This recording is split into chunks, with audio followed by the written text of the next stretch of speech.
Welcome back to the channel, everybody. Thank you so much for joining me and allowing me to continue to be your daily advocate. If you're new here or you're not subscribed for any reason, please do me a huge favor and hit the subscribe button.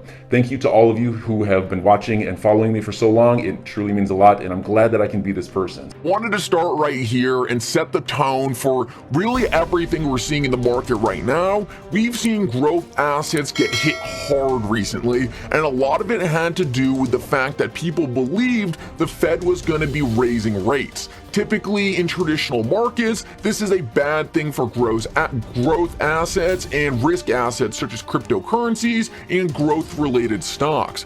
To our advantage, though, it actually looks like the Fed will be doing a complete 180 on this. I remember back a couple months ago when fear around these rate hikes first started, a lot of people were saying the Federal Reserve was going to be raising rates at about 50 to 75 basis points. Now the Fed is coming out and saying they might only be raising 25 basis points and kind of using the current turmoil going on overseas to kind of justify why they would raise rates a lot slower so they don't further spook markets. Well, this is a narrative they are telling the media, but I'm going to be showing you guys the real reason they are not going to raise rates, and even if they do, it is going to be so short-lived. If we take a look right now at the federal debt chart, we can see it is absolutely skyrocketed.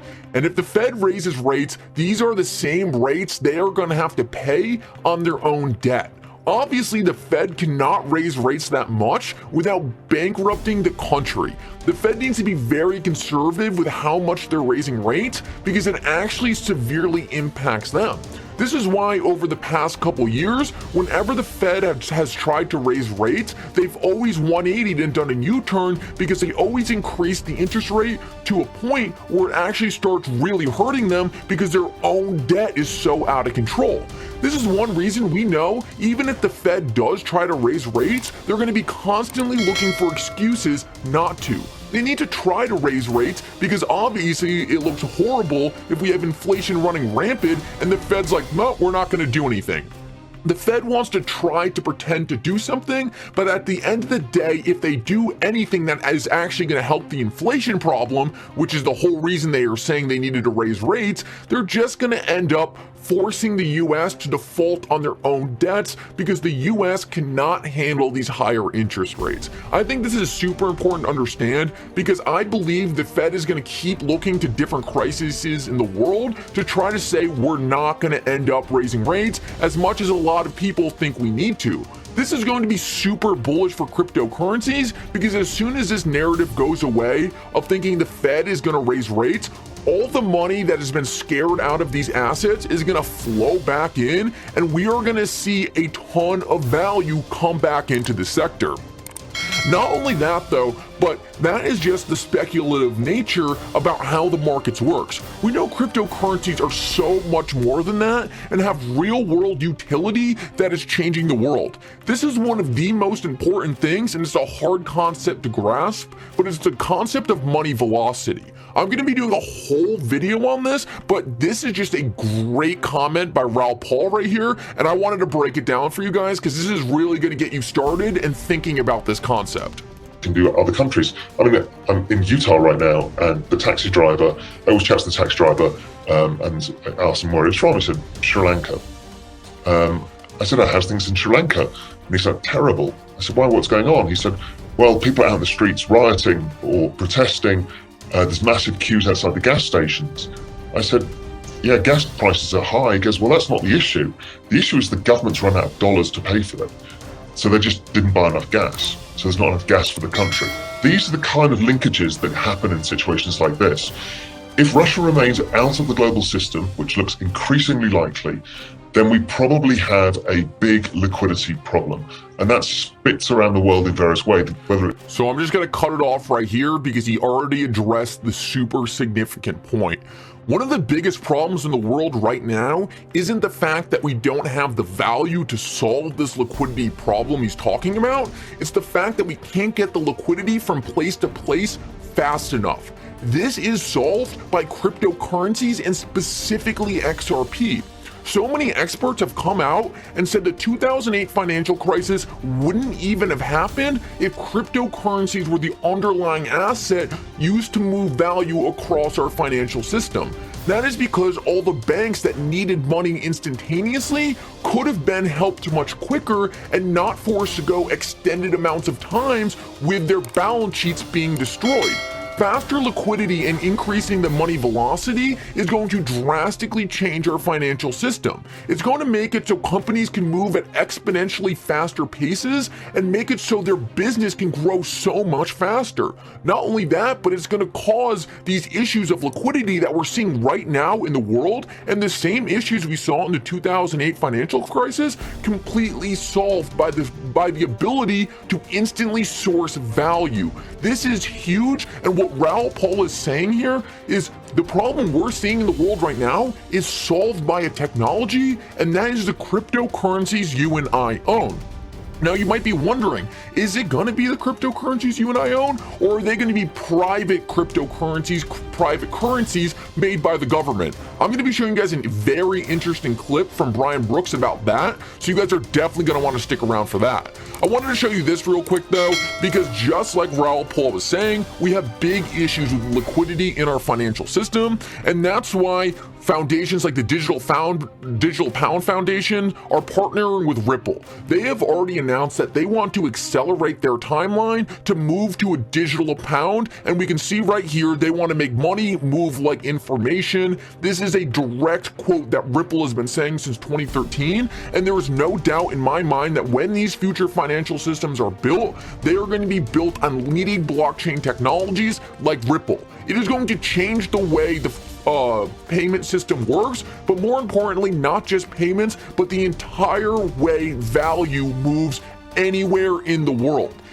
You cannot even really comprehend what this is going to do for the financial system, because it is going to completely change the financial system as we know it today. I just think it's so interesting to see these foundations that are working to create these digital currencies partnered with American companies like Ripple, while the SEC attacks Ripple.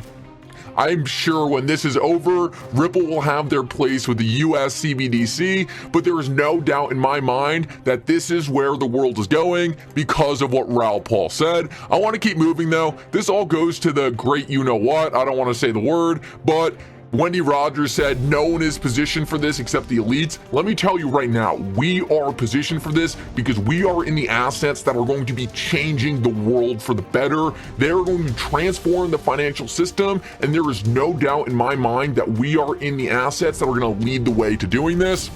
Keep moving though. Now this was a very interesting clip between this lady and Brian Brooks on CNBC. Now this goes to the fact of whether or not we're going to see private currencies made by the government, or we're going to see these massive digital currency projects built on public blockchains such as the XRPL, and this is what you guys need to understand about that. You know, it's really interesting, sir. I think a lot of people have taken the wrong lesson from China. So it's true that China banned Bitcoin mining and banned individuals from investing in cryptocurrencies. But China's pursuing a different blockchain path. China's pursuing the central bank digital currency path, which means the government will build its own blockchain and they will dominate the financial sector for their people. And the alternative, which is being looked at around the world in places like Germany and the United Arab Emirates, Singapore, some of these real growth economies, is their focus on how do we put financial power back into the hands of users. So he makes a very clear distinction right there. The Chinese government is trying to build a CBDC that is completely owned, controlled, and monitored by the government. What we see in the US, and this is the way the US and the rest of the world has always done stuff, the innovation comes from the private sector. Guys, the US government can't even build a website that runs properly.